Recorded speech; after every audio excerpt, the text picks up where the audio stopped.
बिस्मिल्लाहिर्रहमानिर्रहीम। अस्सलाम वालेकुम दोस्तों, कैसे हैं आप सब लोग। उम्मीद है खैरियत से होंगे। जी दोस्तों, आप लोग देख रहे हैं मेरा यूट्यूब चैनल जवाब दो विद नईम अहमद। दोस्तों, आज हम बात करेंगे सिंध हाई कोर्ट में आज एक अहम समाअत होती है और ये समाअत जो है बानी एम के अल्ताफ हुसैन के ऊपर जो पाबंदी है उसके खिलाफ हुई। और जी इसके अलावा बानी एम के अल्ताफ हुसैन के पिछले दिनों में कुछ अहम ट्वीट सामने आए हैं, उस पर भी बात करेंगे। उसके अलावा जो हमारी रेड लाइन है मर्दमशुमारी, इस पे भी थोड़ी सी बात करेंगे। लेकिन बात शुरू करने से पहले मेरी आप लोगों से रिक्वेस्ट है, अगर आप लोगों ने मेरे यूट्यूब चैनल को सब्सक्राइब नहीं किया है तो मेरे यूट्यूब चैनल को लाजमी सब्सक्राइब कर दिएगा। सब्सक्राइब करने से सिर्फ होता ये है, मैं या हम जैसे जितने भी लोग यूट्यूबर्स हैं जो कि आप लोगों तक कुछ खास खबरें भी पहुंचा देते हैं, तो हम लोगों की थोड़ी सी हौसला अफजाई हो जाती है। तो हमारी हौसला अफजाई होना ज़रूरी है आप लोगों की तरफ से, इसलिए मैं अपनी हर वीडियो में कहता हूं कि मेरे यूट्यूब चैनल को लाजमी सब्सक्राइब करें। चलिए जी, अब शुरू करते हैं। आज जो सिंध हाई कोर्ट में अहम समाअत हुई, उसमें आज क्या कुछ हुआ सिंध हाई कोर्ट में। जो पिटिशनर हैं उनको आप जानते होंगे, आफ्ताबुद्दीन बकई साहब, इन्होंने एक पिटिशन डाली थी। इस पिटिशन पे आज दूसरी समाअत हुई है और जो पिटिशन में उन्होंने सब कुछ जो लिखा है वो आप लोग को अच्छी तरह पता ही होगा। जो पहली जो समाअत हुई थी उसमें सब कुछ बताया भी था मैंने, और दूसरे ब्लॉगर्स जो है जितने भी, सब ने बताया था जो कुछ उस पिटिशन में लिखा हुआ था कि जी वो जो बकई साहब हैं वो एक अरसा सऊदीया में जॉब करने के बाद, रिटायर होने के बाद कराची वापस आए और उनको पता चला कि जी 2015 से बानी एम के अल्ताफ हुसैन के ऊपर पाबंदी लगी हुई है और ये पाबंदी वो ये समझते हैं कि गैर कानूनी है। और उन्होंने अपनी पिटिशन जो है वो सिंध हाई कोर्ट में डाली। उस पिटिशन में सब कुछ उन्होंने लिखा था कि बानी एमकेएम में एक बड़े लीडर है, उनकी एक बड़ी फॉलोइंग है और बानी एमकेएम ने बहुत मतलब यहाँ पे फलाही काम भी किए, एक इदारा भी काम यहाँ करता था उनका जिसका नाम KKF था। वो सब कुछ उन्होंने अपने पिटिशन में लिखा हुआ था। तो आज जो है जब दूसरी समाअत शुरू होती है तो चीफ जस्टिस साहब जो है वो उनसे और कमेंट होता है बकई साहब से। आफ्ताबुद्दीन बकई कहते हैं जी वो जो है ये पाबंदी हटवाना चाहते हैं कि और ये पाबंदी जो है वो लाहौर हाई कोर्ट ने उनके ऊपर लगाई है जो कि गैर कानूनी है। और ये पाबंदी जो है वो छः महीने के लिए लगाई गई थी, लेकिन आज 7-8 साल हो गए ये पाबंदी अब तक लगी हुई है। इस पे जो chief justice of Sindh high court होते हैं वो कहते हैं जी ये जो पाबंदी लगी हुई है, वो समझाते हैं उनको बकई साहब को कि ये जो पाबंदी लगाई गई है ये लाहौर हाई कोर्ट ने लगाई है, तो आप इसको जो है वहां जाके इसको कंटिन्यू कर सकते हैं। इसको आप सिंध हाई कोर्ट में कंटिन्यू नहीं कर सकते, या तो आप लाहौर हाई कोर्ट में इसको कंटिन्यू करें या उससे जो ऊपर की अदालत है सुप्रीम कोर्ट भी आप जा सकते हैं, वहां से भी रुजू कर सकते हैं।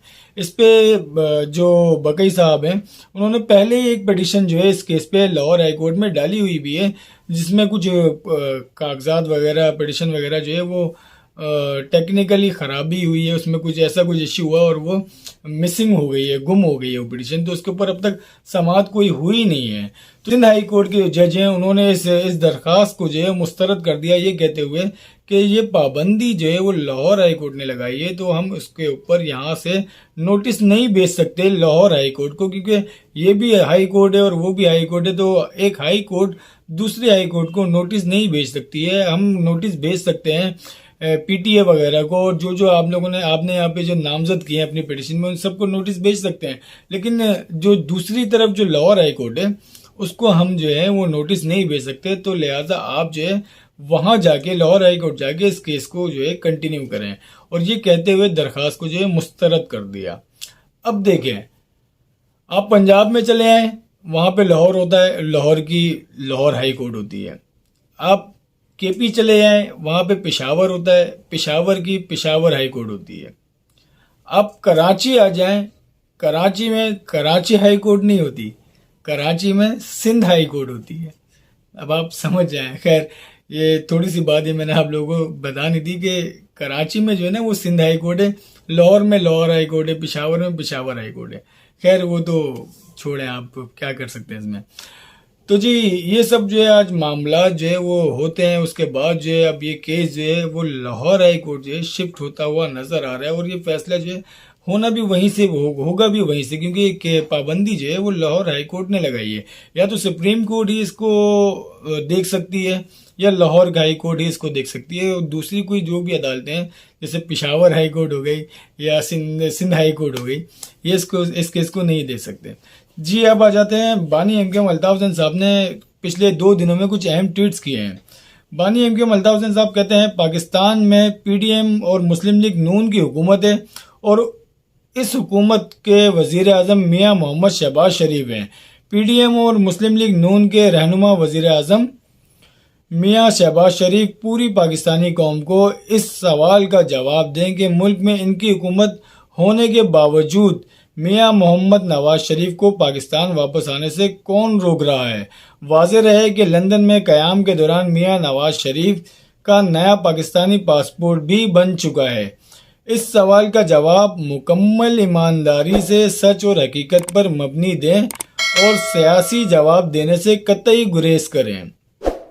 ये बयान ये एक ट्वीट किया अल्ताफ हुसैन साहब ने, जो कि उन्होंने मुखातिब किया और जो हमारे वज़ीर आज़म हैं शहबाज शरीफ साहब उनको।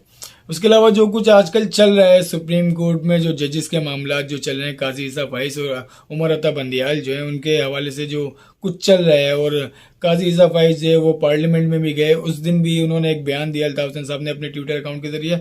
उसमें अल्ताफ हुसैन साहब कहते हैं, जस्टिस काजी फाइज ईसा साहब, आप तो बहुत बहादुर जज हैं, लेकिन आज आपने आईन पाकिस्तान के गोल्डन जुबली के मौके पर कौमी असम्बली के खुसूसी इजलास में खिताब के दौरान आइन की किताब को लहराते हुए कहा कि ऊपर अल्लाह और नीचे इस किताब का सहारा है, जबकि आप खुद जानते हैं कि फौजी जर्नलों ने मुतादिद बार इस आइन को आबरूजी की जिसकी सज़ा आज तक किसी जर्नल को ना मिल सकी।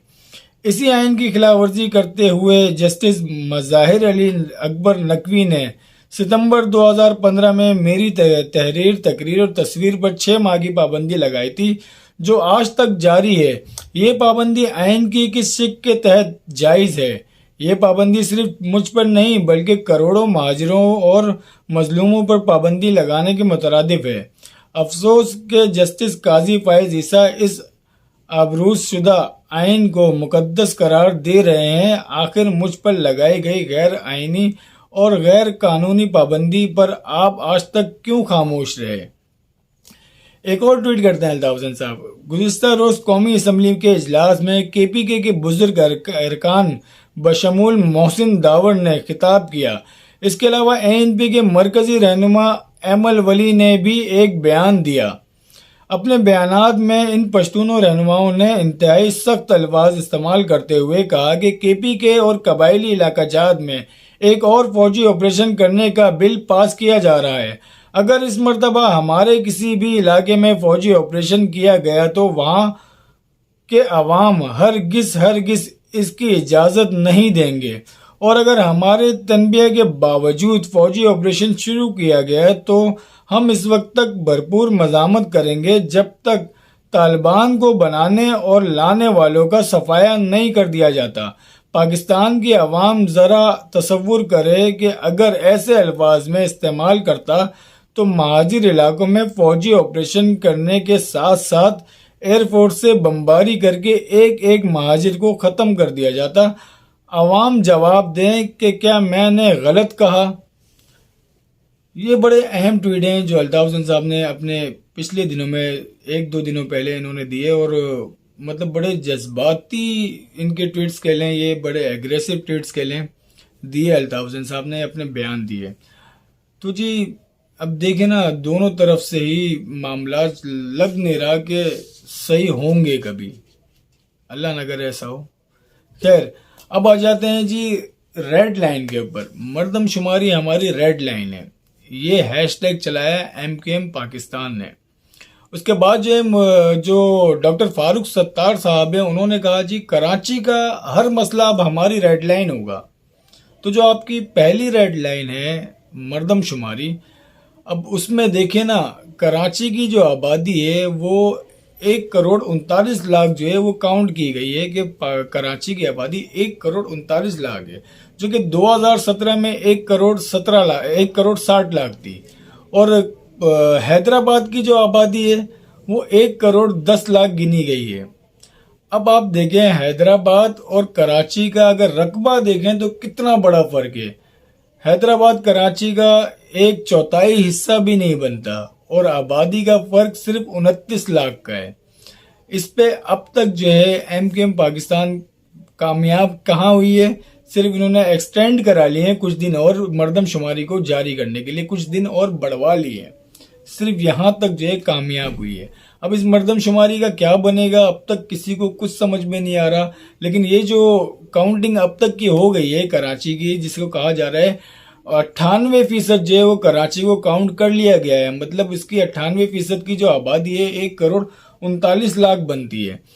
एमक्यूएम पाकिस्तान की रेड लाइन है, जिसके ऊपर अब लग ये रहा है कि और भी लाइनें मार दी गई हैं, और एमक्यूएम पाकिस्तान की तरफ से अब तक जो है जैसे रेड लाइन को कोई क्रॉस करता है तो एक बड़ा कोई झटका भी तो देना चाहिए ना। इस तरह का अब तक जो है कुछ समझ नहीं आ रहा, कुछ नजर नहीं आ रहा, रेड लाइन को जो है वो क्रॉस कर दिया गया है।